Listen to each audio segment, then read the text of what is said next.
Sorry. It's okay, sorry. What was it you? Yeah, I just changed my battery. I mean, I just use that cable this morning. I was running out of power with my dad. I called back there 3 or 4 times. So, you know. I didn't mean to startle you.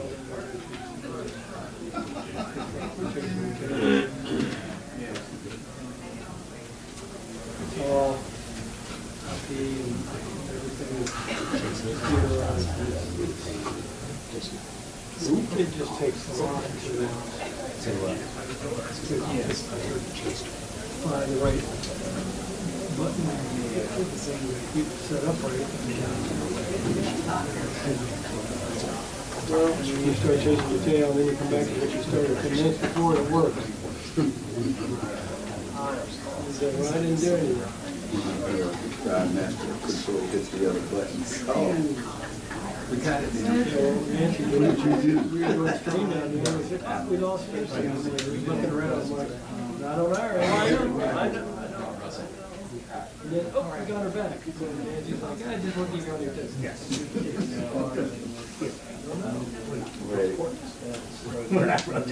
I know that. I know. I'm saying. I know. I'm not saying. 30 hours. Yeah. Straight through. Saturday. You do that sometime. Go tomorrow morning or tomorrow.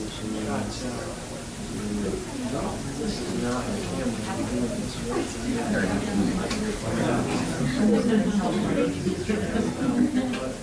I don't know where it No, that was like signature.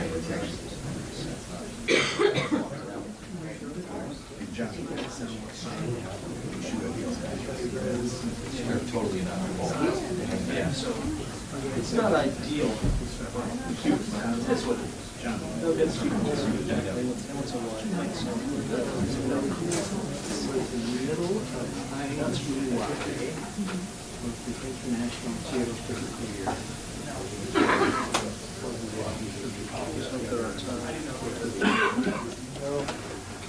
They're already not upside. I see that. Not even in the shed bar.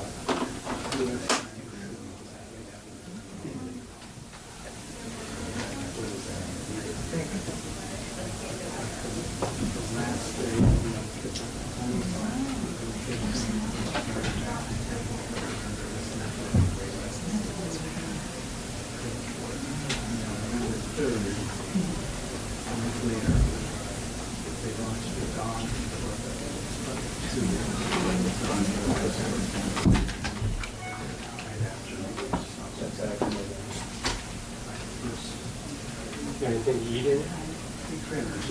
Anything on what? Well, it definitely wouldn't have been in your way.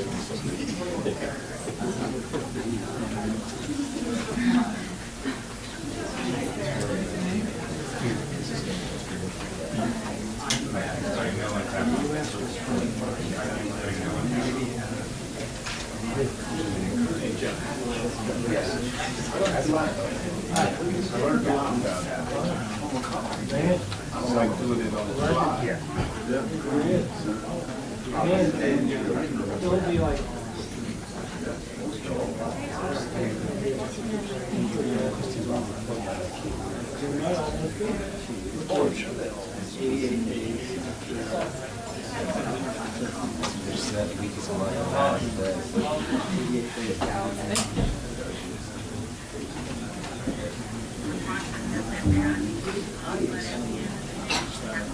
Number 16.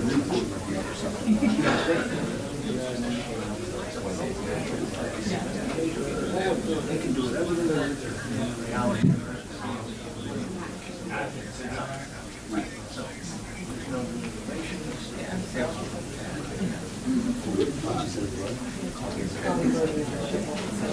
They did, well, she said they did.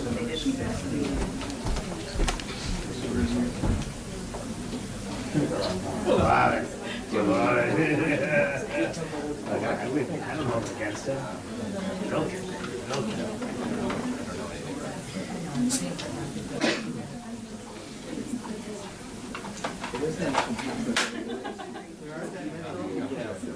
What's that?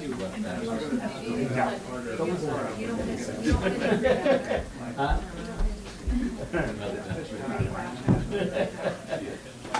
Home to his battery.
Just outside the Senate Park? No. I mean, you should have it all passed. You don't need any. I mean, you could talk to the gallery and just be like, hey, has everything to do this? That might be a good idea. But I mean,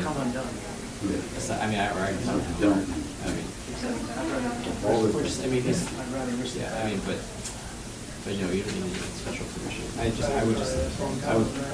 I mean, conscious of the fact that there might be a bunch of crews there because it's like, okay, there might be a bunch of crews I'm sure they think you're the best one they have.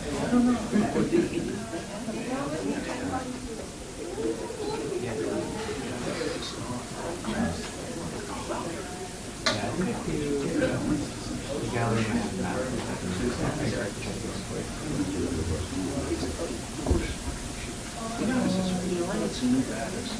We'll see if we can budget for that.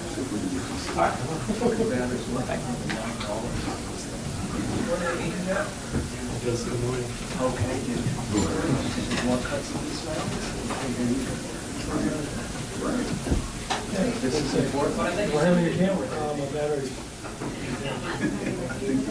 You get me that.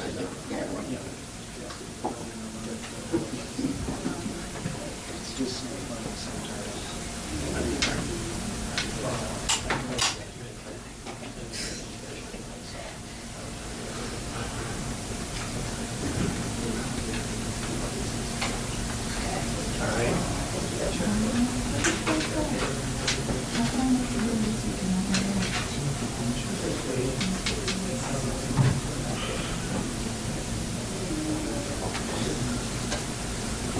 Were you on the call? She just started.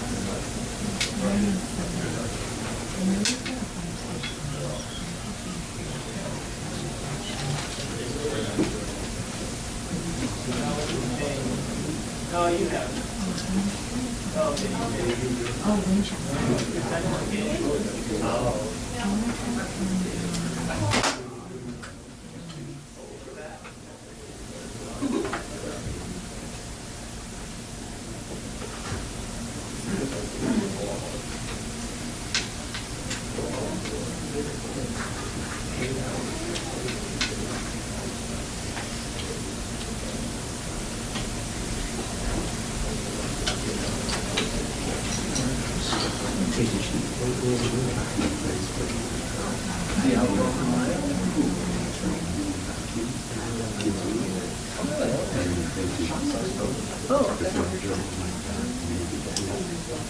You guys see yours?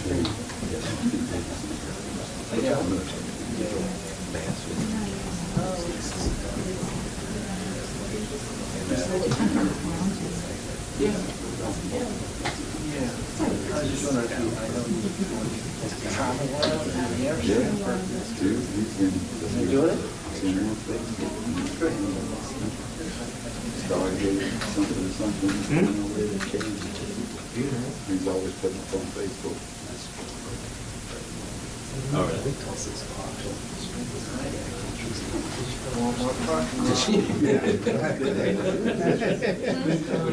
Yeah.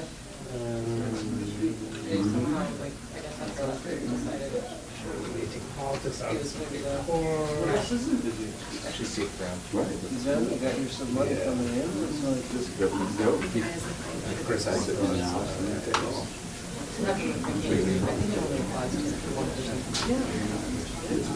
That's right.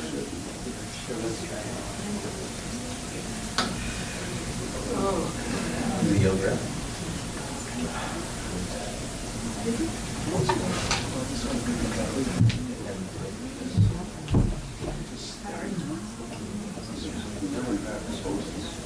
We have limited space in this room. I need to make sure that the press have their credentials out. All the people who are not either press secretaries or not press need to exit the room, and I'll work with you to try to get you back in the room. So press secretaries, press credential, press, and then I'll talk to everyone else in my office. So any of you who are not following those two categories, credential press or press secretaries,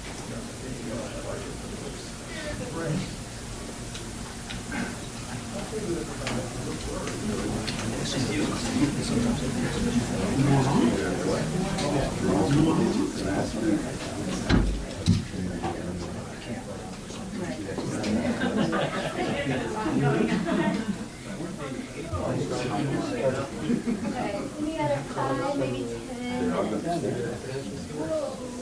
Really? 5 to 10 minutes?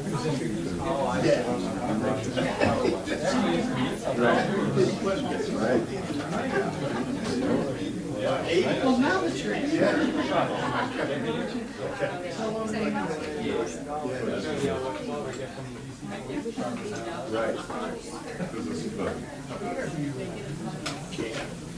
Well, it did get me out of tickets.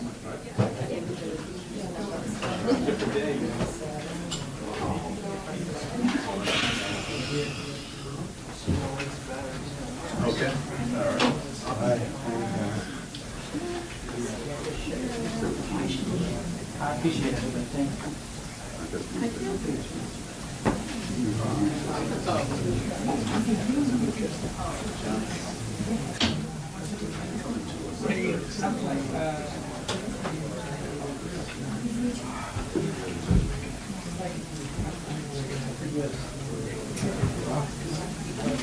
Oh my God. I'm showing my back.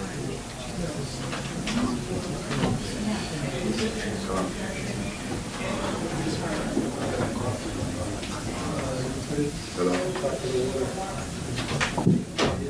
Thank you. That's all one there. Let me see. Make a left here. That's the right. Shortcut. Shortcut. No one's using it right now. Tom, send me on the line, please. If it was been around, know it.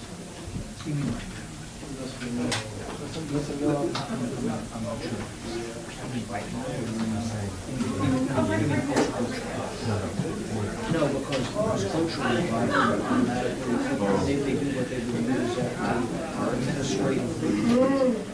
So in other words, you can't blow out culture from right naturally power actually come in. So time actually in the morning, Less than 5. like 9 or noon. Yes, exactly. Yes, that's what I was trying to clarify. Program out with you.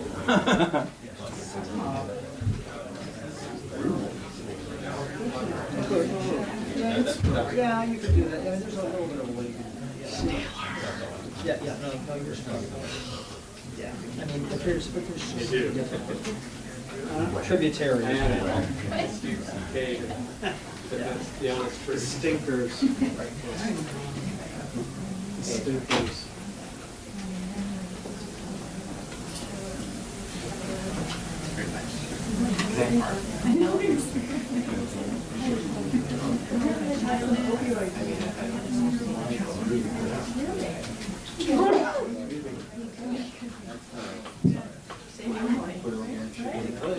mean, if you wanted to have you vote it aye. It is. I mean, Yeah. we can ask the national president. But. We could do it as early as we want. That's what I'm saying. It's always very important. It's like, we could decide that we can change that we have. Like, we want to do that this time, so we can.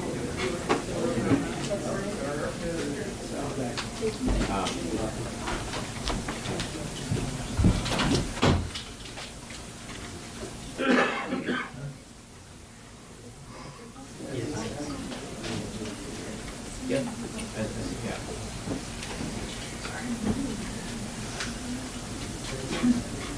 Right, yeah, so like, right, it's not like, if everybody decides not to talk, then, yeah.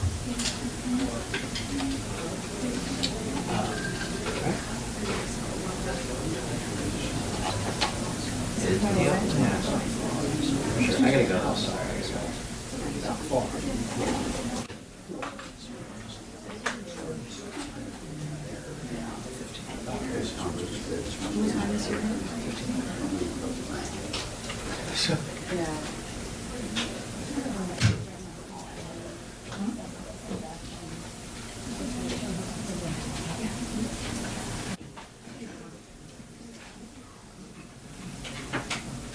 I think we're about 3 minutes away, just FYI.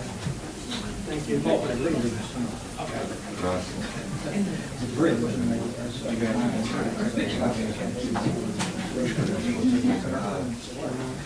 You're not.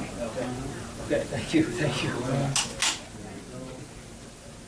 In New York, this is the gallery.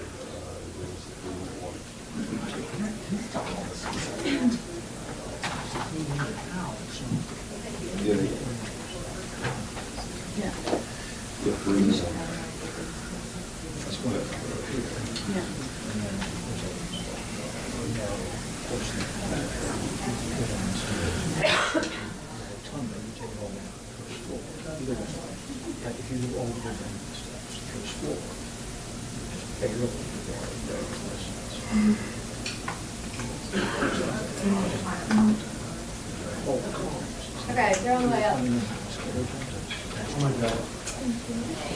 They're on the way up.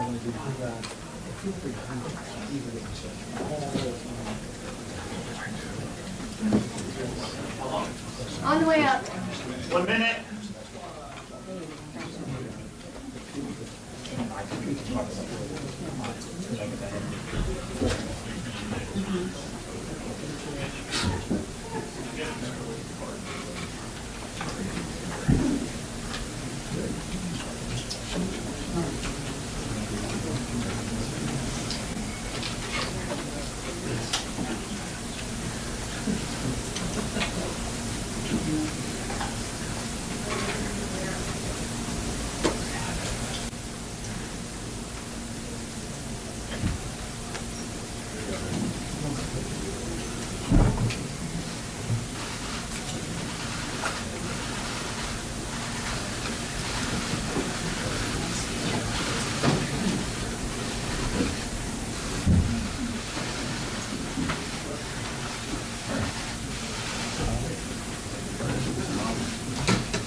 Stuck it.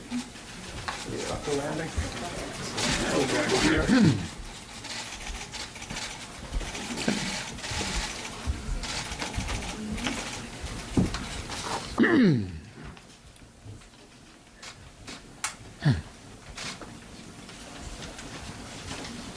Well, good afternoon, everyone. What we know for sure is the FBI report did not corroborate any of the allegations against Judge Kavanaugh. And the second thing we know for sure is that there's no way anything we did would satisfy the Democrats. They've always got a reason why the goalposts need to be moved farther down the field, and nothing we could do would satisfy them. They're dug in. You've seen it from the beginning. And with that, I want to turn it over to Chairman Grassley and the members of the committee, who I think have done a really outstanding job. Thank you, Mr. Leader. Before I say a few words, so I won't have to announce each person after me, is in this order will be Hatch, Cornyn, Lee, and Tillis. So please just come to the podium and say whatever you want to say, and then we'll take questions. This is the 87th day. That's 3 weeks longer than the average of the last 3 or 4 nominees to the Supreme Court. So don't tell me you haven't spent enough time. Also, I feel very good about where this nomination is right now. Now, I don't say that from the standpoint of counting votes. I say that from the standpoint of the qualifications of this candidate and the fact that those qualifications to be a Supreme Court justice based upon his 12 years on the D.C. Circuit without anybody finding any fault with his qualifications to serve there. But that hasn't been talked about much. Everything else. This person is very well qualified. A person that believes in the principles of due process, the presumption of innocence, and readiness to serve are recognized. So Judge Kavanaugh should be confirmed on Saturday. Now, this started downhill very quickly on about July the 10th. When Schumer said that we're going to do everything we can to stop this nomination. And you can look back 87 days and you can see that everything but whether he's qualified to serve has been brought up. I've tried to commit, and I think I've carried out what I promised immediately, that we were going to have a fair and thorough process.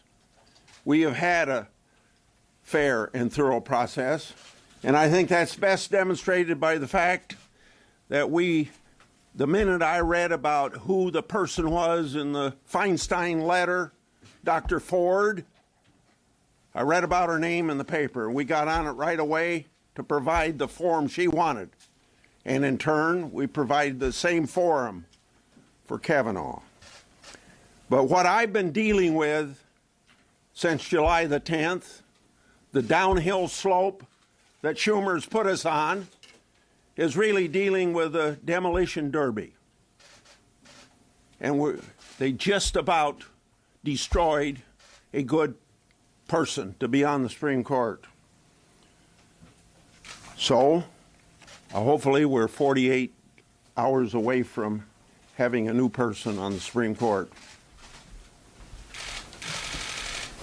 I certainly endorse everything that the chairman of the committee has said. Look, I'm disappointed in my Democratic colleagues for what they're doing. There's no excuse for it, but they're doing it. I'm grateful to the FBI for their efforts in doing a thorough, very important investigation.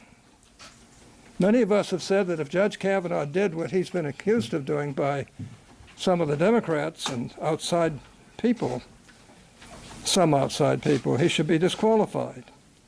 But after investigations from both the committee and the FBI, we have found nothing, absolutely nothing to corroborate accusations against him. And we need to confirm him right away. His confirmation will be a victory for the Senate as an institution, a reminder that the politics of baseless personal destruction has no place here. I think he's one of the best nominees I've seen in my 42 years in the United States Senate. And I apologize to him for the way he's been treated. Yes, this is an important position. Yes, and Democrats have a right to feel very worried and upset about a Republican getting this seat because they thought they had won the election. But that isn't the case. And our side has handled this, I think, with discretion, handling every problem that has come up. And frankly, I hope we can just move forward and get this done. It's the right thing to do. Judge Kavanaugh is a great judge. He'll make a great justice on the United States Supreme Court, and I intend to do everything I possibly can to make sure he gets there as quickly as we can.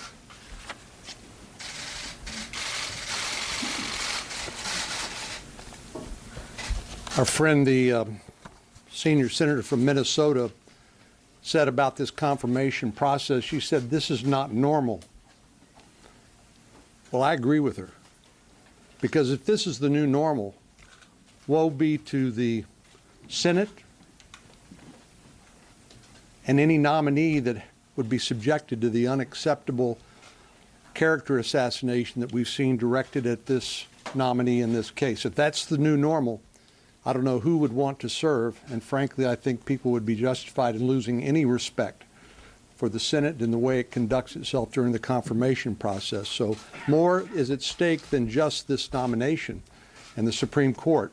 The Senate itself is on trial here. A vote against Judge Kavanaugh tomorrow will be an endorsement of the mishandling of this confirmation process because of hiding relevant information that could have been examined on a bipartisan basis in a way that respected Dr. Ford's request for privacy, and gotten to the bottom of this as we have attempted to do now with 20 million people watching on television. A vote against Judge Kavanaugh tomorrow will be a vote for abusing the confirmation process and a good person, and it will be a vote for the shameful intimidation tactics that have been employed as part of an orchestrated smear campaign. I agree that the FBI investigation, now they've talked to a total of 150 different people through the 7 background investigations that Judge Kavanaugh has been through since 1993. No corroboration, no confirmation of any of these outrageous accusations that have been made against him. Unfortunately, this could have all been avoided, most of the embarrassment to Dr. Ford and the public circus-like atmosphere, if the ranking member had just made the allegations known in the regular process and could have been investigated, as I said, in a way that would have protected her and her confidentiality. I've said before, and I say it again, I believe that we should, and we did, treat Dr. Ford the same way I would want my daughters or my wife or my mother treated under similar circumstances. But we have to remember that Judge Kavanaugh is entitled to a fair process too, and he has not been subjected to a fair process, anything but.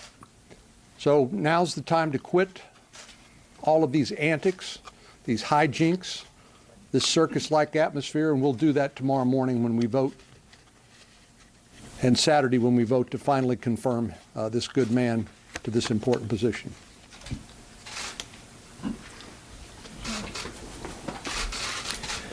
The process of reviewing the FBI reports that we received this morning has been exhaustive. It has been a collaborative process with my colleagues. It occurred in a classified environment because these are documents that we're not allowed to disclose to the public. But because we can review them in only one place, we reviewed them together, and we stopped and we talked about each point made to make sure that we understood the message from each interview and each report. Although that part of it, by operation of law, is not allowed to be public, I want to give you the assurance that we treated these documents just as we've treated each and every allegation with utmost seriousness, with a desire to do nothing more than search for the truth. And just as we've spent hours upon hours hearing testimony in open hearings before the public, we've also spent hours upon hours reviewing these documents in a classified environment. Allegations of sexual misconduct are serious, of sexual assault or of a most serious nature, and always have to be treated with utmost seriousness. They have been in this case. Again, this is someone who's been through 7 background investigations in the course of the last 3 decades, with over 150 people interviewed with regard to him. This is a man of outstanding character who has lived an exemplary life. He and his family have been subjected to a lot of questioning, a lot of embarrassment, a lot of humiliation in recent weeks. That has been a difficult part of this process for him. But in the process of doing that, he's proven his character and his willingness to be candid with the public, and even sharing facts that are at times uncomfortable. I'm convinced of this man's character, of his truthfulness, of his qualifications to serve on the Supreme Court of the United States. I wholeheartedly support his confirmation and look forward to voting for him in the coming hours. Well, I agree with everything my colleagues have said. I also want to say that Dr. Ford, I firmly believe, experienced a traumatic event in her life. I just also believe that there's no evidence that we've seen through the FBI background checks, through the time that we've spent in the hearing, to substantiate that these claims are properly alleged and directed towards Judge Kavanaugh. Thousands of pages in that briefing room. Senator Lee and I were in that room together for an hour. We braked for an hour, then we were all back for 2 hours. At the desk is also some 1,500 pages that document the prior FBI background investigations. And in none of those was there any reference, and keep in mind, this goes back 23, 24 years. This would have only been 6 or 7 years after he was out of college. Certainly, if it was in recent memory, you would have seen some whiff or some suggestion, and yet there was none. The last thing I'll leave you with is it appears as though since one of the tacks that some of my colleagues on the other side of the aisle have taken here is not working, they're not really able to substantiate the allegations, now they've moved to this narrative of the way he behaved in the hearing last week was somehow putting to question his judicial temperament. In the 31 hours that he was before the Judiciary Committee, I saw Judge Kavanaugh. He was extremely patient with unfair questions being cut off, but he maintained his poise throughout those 32 hours with very few breaks. Last week, I saw Brett Kavanaugh. I wasn't judging him as a judge. I was judging him as a human being who's having his life destroyed before his very eyes, having his 13-year-old daughter heartbroken, and having his wife issued death threats. And I would defy anyone in this room, if they had gone through that same experience, if you wouldn't have had those same emotions. And yet, over the course of that testimony, nearly 2 hours, I think he composed himself and did a good job in answering the questions and defending his good name. We're ready for questions. Direct them to whoever you want to answer. Chairman Grassley, can you explain to us how you came up with your list of who should be interviewed by the FBI? I think I'll let you do that because you were at the same meeting I was at. We did not come up with a list of people who the FBI should interview. The FBI was requested to conduct an investigation into any and all credible current accusations of sexual misconduct by Judge Kavanaugh. And the FBI made the decision from there as to who to interview. So then as a follow-up to that, why not have the FBI interview people in whom Christine Blasey Ford confided in over the years? Aren't those kinds of conversations usually key to sexual Yeah, I think they did, and I think I answered your question. Our request was to the White House. The White House then made the request of the FBI to conduct a supplemental investigation into current, credible accusations of sexual misconduct. They did that. Well, wait, just to be clear, that we did not give them a list of people and only these people they can speak with. We went back to have them go back and to those who issued statements, speak with them. But a part of the protocol when you do a criminal background investigation, is there anyone else I should speak to? And in fact, when they went through that, they identified some others who hadn't put forward statements before. We saw that in the record this morning. Senator, the attorneys have said specifically that there's 8 additional witnesses interviewed. And Deborah Ramirez's attorney said there could be 20. There should be an additional 20 witnesses interviewed. Potentially people could corroborate these accounts. Why not green light the FBI, tell the White House to green light the FBI, and interview these additional witnesses? The FBI has gotten all the permission they need in order to interview whoever they think is necessary. There has been no one to corroborate any of the allegations made by Dr. Ford or by Ms. Ramirez. And the FBI has reported that back to us. They have followed additional leads. But the whole purpose of this is delay. This is not a search for the truth anymore. It became clear early on when this allegation by Dr. Ford was hidden from the committee and handled in such an extraordinary way against her wishes and without her consent. This is a search and destroy mission. This is not a search for the truth. We've done everything we can to treat both Judge Kavanaugh and Dr. Ford fairly and treat all allegations made seriously. That's been exhaustively studied by the FBI as well as Judiciary Committee staff. There really isn't anything else. 20 additional witnesses, not that much. The president has said that the president has said that there shouldn't be even a little doubt, given the fact that the accusers are suggesting that there are additional people who could corroborate their stories. Are you confident that you have eliminated any cloud of doubt? All of the people identified by Ms. Ramirez and Dr. Ford have testified contrary to the way Ms. Ramirez and Dr. Ford have alleged. And so the witnesses they have identified saying they were present at the event have all refuted their allegation. So I think that ought to settle it. Slightly different note. One thing that was noticeable at the committee hearing was when Christine Blasey Ford said that it was not clear that the committee would go to California to interview her. I'm just curious, Chairman Grassley, you've already referred some charges to the DOJ regarding uncorroborated allegations. I'm wondering, will the committee take any kind of action against the attorneys for Dr. Blasey Ford? We don't prosecute. Or will you refer them to the ABA? Right now, I'd say I don't know, and I don't know whether there's any reason to. I think that what I'd like to do when we get all done, because this is almost rock bottom, I would like to have the future mending things so we can do things in a collegial way that the United States Senate ought to do, and particularly when it comes to Supreme Court nominations. And you folks can have something to do with this. Now, I would never use the word fake news. I consider you folks policemen for our democratic system of government. But I want to show you where some of you have bias. I've had demonstrators in my office for 2 weeks now, both for Kavanaugh and against Kavanaugh. And one time, the people that were for Kavanaugh wanted to be interviewed. And they said, we're only interested in interviewing people against Kavanaugh. Now, that's a bias that none of you should be proud of. Chairman Grassley, Dr. Ford's Dr. Ford's legal team has sent a letter to the FBI, and you're characterizing this investigation as a stain on the process, on the FBI, and on our American ideal of justice. What's your response to that characterization? I'll give you. Let the FBI do what the FBI is hired to do and keep political interference out of it.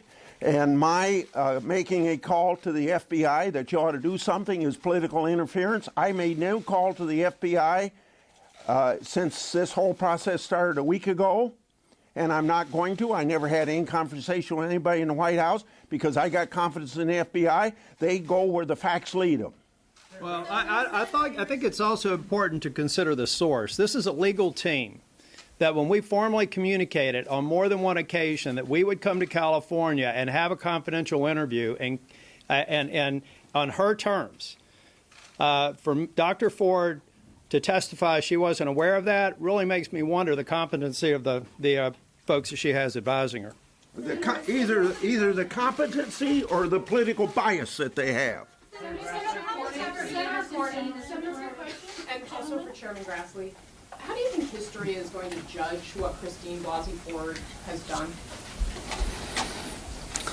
Well, of course, none of us have that perspective yet. But I hope what history documents is that what I said earlier, that once we learned of her identity, once her name was leaked contrary to her wishes and without her consent to the public, and she was forced to tell her story not in a safe, confidential setting, but in a circus-like atmosphere. I hope we did the best we could under those awful set of circumstances to treat her with respect and dignity and listen to her. But that doesn't mean that we forget our basic concepts of fair play and constitutional due process. That's why we've tried to interview every witness that has any alleged knowledge of relevant facts. And because we believe we're a country that believes in the presumption of innocence and due process of law. And what we know now is there is no corroboration. No one confirms the allegations of Dr. Ford, even people she identified as being present at the scene. So I believe we've done the best we could under these circumstances, given the incredible mishandling of Dr. Ford's allegation by the ranking member on this Judiciary Committee, to try to treat everybody fairly. But it's time now to vote, and that's what we're going to do starting tomorrow morning. Hold on. Anybody on the back row? I want to say something. I want to say something before you ask your question. As someone who actually tried cases in the federal court system, and in front of two of the most notorious judges in the history of our country, and one case is in front of them, by the way, I want you to know I take this stuff very, very seriously. And I don't know that I've ever seen anybody who would exceed Judge Kavanaugh as a judge in the federal court system. And I personally resent the calumny that's been heaped upon him.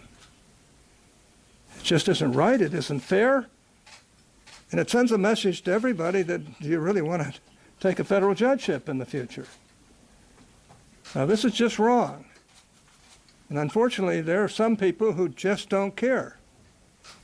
And they know that these judges on the Supreme Court are going to handle very, very difficult issues. Now, I'm sure that when the judge is there on the Supreme Court, he'll decide issues that will terribly disappoint Republicans and maybe terribly disappoint Democrats from time to time. But I know one thing, he's honest, and he will decide cases based upon the law, and he'll do a good job in doing it. That's one reason why we feel so deeply about this. And frankly, I resent this business of taking on anybody that is from the Republican Party or the Democratic Party for a federal judgeship. It's really irritating. As though these people who have spent a lifetime getting AV ratings, the highest rating you can have from the chief rating service of attorneys in this country. I know a little bit about that. I have the highest rating you could possibly have, both here in Utah and back in Pennsylvania. These are important things to me. When I got out to practice law in Utah, I was told by everybody that Judge Willis Ritter was a curmudgeon that you really had to watch. Well, I got along well with Judge Ritter. He just wanted you to be competent when you went to court. On the other hand, he was biased. There's no doubt in my mind. This is an important position. And this man is qualified. And to put him through this type of a mess just because they are unhappy that Donald Trump had the right to appoint him is just plain wrong. And I got to say that I'm proud of my colleagues for standing up on this issue, and we ought to all be standing up on these issues. What we want is we want competent federal judges who are not biased, who basically will abide by the laws themselves. And this man is one of those people. Hold up. Last question. You all, the Democrats say one thing after looking at this report, and you all say another. Will the public ever get any sort of a view or any sort of a summary of what this report says? Tell her about the rule. Well, sure. It was very clear to us in the memorandum of 2009 between Obama and Chairman Leahy that there's one document, no copies made, and not released to the public.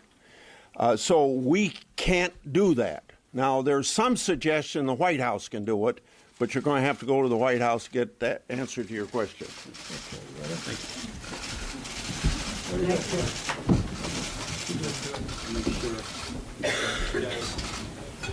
They don't break you and they don't break the families.